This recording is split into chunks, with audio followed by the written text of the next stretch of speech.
हरे कृष्ण। श्रीमद् भागवत गीता के 5वें अध्याय संन्यास योग का 11वां श्लोक। कायेन मनसा बुद्धा केवले इंद्रियों अपि योगिना कर्म कुर्वन्ति संगम त्वक्ता आत्मशुद्धये।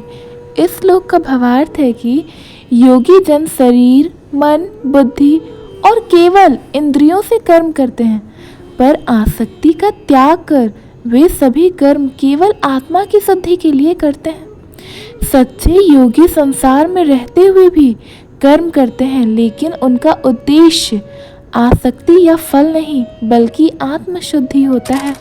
वे न तो कर्म से डरते हैं न उससे चिपकते हैं। उनकी बुद्धि और मन पूरी तरह ईश्वर में स्थित होती है। एक कथा। उड़ीसा के एक महान संत थे, मधुसूदन दास। वो जन्म से ही सामाजिक सुधारक थे, लेकिन उनके जीवन का हर कार्य भगवान श्री कृष्ण के चरणों में समर्पित था। एक दिन उनके शिष्य ने पूछा, गुरुदेव, आप दिन भर लोगों के विवाद सुलझाते हैं, मंदिर बनवाते हैं, अनाथालय चलाते हैं, ये सब सांसारिक कर्म नहीं।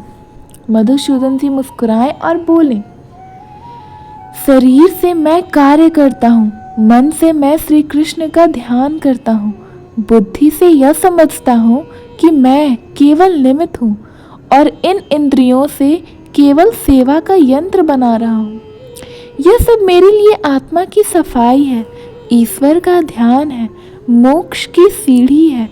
उनका हर कर्म जैसे एक पूजा का अंग था, चाहे किसी गरीब को अन्न देना हो या न्याय दिलाना हो। इस कथा से यह संदेश मिलती है कि हम जब अपने कर्मों को आसक्ति से मुक्त होकर आत्मा की शुद्धि के लिए करते हैं, तो कर्म हमें संसार में नहीं फंसाता बल्कि हमें ईश्वर के पास ले जाता है। यह श्लोक हमें सिखाता है कि करो लेकिन ईश्वर के लिए, जियो लेकिन सेवा में कर्म को पूजा बना दो। 12वां श्लोक। युक्त कर्म फलम त्वक्ता शांतिम आपृणति नैष्ठिकीम आयुक्त काम कारेण फले सक्त निबध्यते। इस श्लोक का भावार्थ है कि जो व्यक्ति योग युक्त होकर कर्म करता है और उसके फल का त्याग कर देता है, वह परम शांति को प्राप्त करता है। लेकिन जो फल में आसक्त होकर कामना से प्रेरित होता है, वह संसार में बंध जाता है।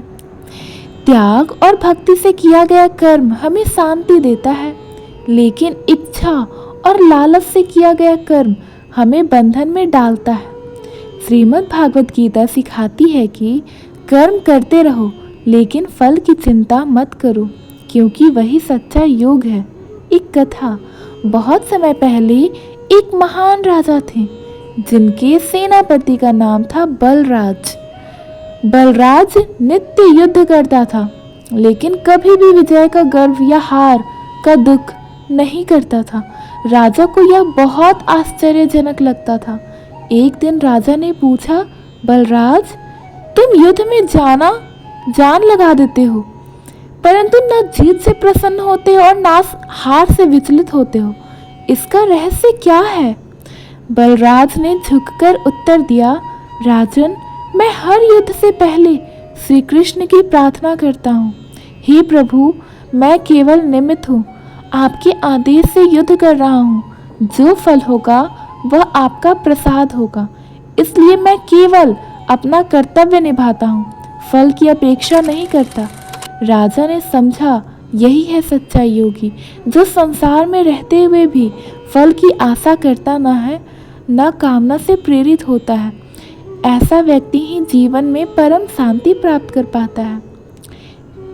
जीवन का संदेश यह है कि जब हम फल की चिंता किए बिना ईश्वर को समर्पित होकर कार्य करते हैं, तब जीवन में स्थायी शांति आती है।